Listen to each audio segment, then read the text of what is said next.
Alright everyone, welcome back to the channel. We have just seen one of the fights of the year, if not the fight of the year. Some good fights so far this year. The one that always springs to mind is Ben versus Eubank. But this fight here definitely did not disappoint. Eduardo Nunez, the big show, the sugar Eduardo Nunez, he has beaten Christopher Pitufo Diaz with a commanding unanimous decision. Eduardo Nunez successfully defends his belt for the first time since winning it in Japan a few months ago. Now, Sugar Nunez versus Pitufo Diaz. The unanimous decision ended up being 117-109, 117-109, 116-110. That in no way gives justice to Pitufo Diaz. Don't get me wrong, they're right. I think they're more than right. But if you look at it at a face value, you look at those cards, you don't think the fight would be close. You'd think Eduardo Nunez won quite comfortably. It was anything but comfortable for Sugar Nunez. It was a tough fight, man. It was, like I said, it was a fight of the year. You'd watch that fight over and over again. It was so entertaining. These two just went to war for 12 rounds straight. The thing that really separates this is in the 7th round, Sugar Nunez drops Pitufo Diaz twice. Neither of which looked like they were going to force any stoppage to the fight. Pitufo Diaz complained that he slipped both times. I think it was a bit stiff to be a knockdown, but it was, I think, a knockdown. The problem was the floor was slippery, and Diaz definitely did slip, but at the same time as those slips, there was clear big shots landed by Nunez. So you got to make the best of that. Pitufo was unable to stay on his feet. It's a knockdown. You touch the canvas, it's unfortunately a knockdown. Although you weren't really hurt, maybe a little bit rattled, off balance with the slippery floor, but still it counts as a knockdown, and that round really separated it on the scorecards, because all of a sudden a really close fight and you're down 2 rounds off the one, if you know what I mean. So Eduardo Nunez put up a hell of a fight, but so did Diaz. Let's give Diaz his credit first. He came out to fight. He hit Nunez with some big shots from start to finish. Even in the later rounds, he was still landing them.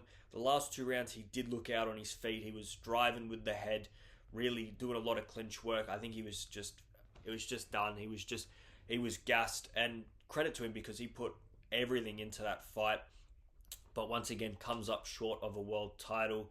Eduardo Nunez, this guy, one thing I will say about this guy is he fights really differently to what I first thought of him when I first started watching his fights. I thought he was still one of those sort of real Mexican sort of Zepeda, Isaac Cruz type fighters. And although he can do that, and he showed that in this fight, and he showed in his last fight that he can do that, really be active from start to finish the whole way through, getting close and just start brawling and throwing bombs. He is such a good technical boxer at the same time. There was so many times during that fight that he was using the jab, keeping the distance, and just fighting. I saw a lot of the times him using the jab to the head, to the stomach, back to the head to set up his shots, which isn't what you'd see an Isaac Pitbull Cruz do. But Eduardo Nunez seems to be able to combine really good boxing and footwork with also being able to get in close and brawl all in the same fight. And that's very effective, because it allows you to fight so many different styles. It doesn't stifle you when you come up against something, because if somebody wants to fight in close, he's more than happy to. If he wants to fight at distance, look, he can do that too. Christopher Diaz, he missed weight the first time, came back and weighed again, and he looked big in that ring. He did. So it was good from Nunez. One thing that I did notice today, which I think is unbelievable, every punch that Nunez throws, it sounds like a rock hitting concrete. Honestly, it is just bang, bang, bang. Everything seems to, the jabs, everything, even the ones that get blocked, everything has this boom on it. And it's like, fuck, those punches are heavy. Every single one that he throws is heavy. And to sustain that and to be so technically well drilled, for everything to really have a nice fizz to it, it is impressive. And Eduardo Nunez deserves that win. And Diaz, where he goes from now, I'm not sure. He is getting old. He's been around the ring a lot of times. If that's his last fight, I think he can hold his head up high because I thought he performed very, very well. And Sugar Nunez, he's getting better and better and better each and every time I see him. And today was no exception. All right, a few more fights that happened today that I do want to quickly talk about. Pat McCormack has beaten Miguel Parra. Parra retired in the 9th round in his corner. McCormack was deducted a point in the 6th round for a few low blows. He was doing it quite constantly, to be honest. He needs to work on that and look at what he's doing wrong in training for him to hit him so many times low. But his speed and power today was just too much for Parra. I thought the 7th round was probably... The 9th and the 7th round were his best rounds. McCormack, I thought, fought really, really well in the 7th, and Parra did well to stay with it. The 8th round, McCormack sort of still kept the pressure on, but wasn't able to find as much success as he did in the 7th. And then the 9th, it was brutal. It was over. The referee looked like he was going to stop it twice almost in that round, especially near the end. He let it go, but then the corner said, nah, that was it. And I think that's the right decision. Miguel Parra was not going to win a decision. He wasn't going to go out there and beat McCormack. All he was going to do was risk more fucking brain injuries. So, right decision from Miguel Parra. And Pat McCormack, another win. Silver medalist, I believe, in the Olympics. Still undefeated professionally. And that was, as far as I know, a WBA welterweight title eliminator. Now, obviously, the WBA welterweight champion is Rolly Romero. So could a fight be cooking there?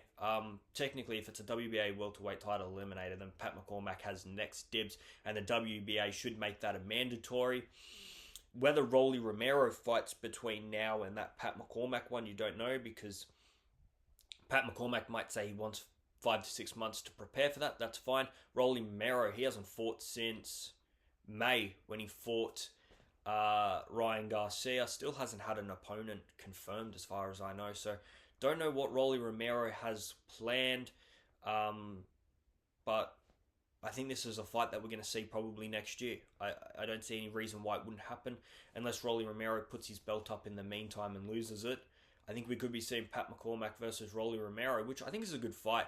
I think Pat McCormack has shown that he's going to be able to do it on the top level in professionals. And Rolly Romero, I go back and forth with him. I don't think he's a world beater. I don't think he's the most exceptional welterweight champion we're ever going to see. Nowhere near it, to be honest. I think he looks better at welterweight than he did at super lightweight. I think he's muscle on his back, and you saw it against Ryan Garcia. It's astonishing, but I don't think we really saw a great Ryan Garcia either. Rolly Romero gets the early... Let's take away that early knockdown. I know you can't, but take away that early knockdown. I didn't see much in Rolly Romero for the rest of the fight to say, wow, he's really that good. He didn't turn it up. He didn't become really, really active. He didn't search for that knockout to stop Ryan Garcia. In the end, it did peter out to a convincing Rolly Romero unanimous decision victory, but it wasn't what we've seen some killers able to do when they get their opponent hurt. So look, keep your eyes out for that one. We might see it, we might not. You never know with some of the decisions these governing bodies make. But as far as I'm concerned, that was billed a WBA title eliminator. Then Pat McCormack has next bids on Rolly Romero and his belt. Sandy Ryan, she got back to winning ways, defeating Jade Grierson. Quite convincing unanimous decision. I said in my preview that I didn't think it would go the distance. It did go the distance. Sandy Ryan looked good. I think she's a very, very good fighter. I think she won that fight 100 to 90, 98 to 92, 99 to 91, and I don't think we saw the best Sandy Ryan tonight, which I think speaks volumes to how highly I rate Sandy Ryan. So, see her again. I think she called out Lauren Price, or they spoke about her. So we'll have to see what's next for Sandy Ryan, but good to see her back in the ring. Troy Williamson beats Mark Dickinson with a 9th round TKO. Now, Mark Dickinson was stripped of that belt prior to the fight because he missed weight and all sorts of other crap, but Troy Williamson beats him, drops him in the 9th, finishes the fight off, and good win for him. Alright guys, that is all the boxing for today. There was a few fights on the cards that I haven't spoken about, but we're not going to speak about them today. Make sure you like, subscribe, and I might quickly make a video talking about Fabio Wardley versus Joseph Parker. So keep your eyes out for that, and I'm out of here, guys. See ya.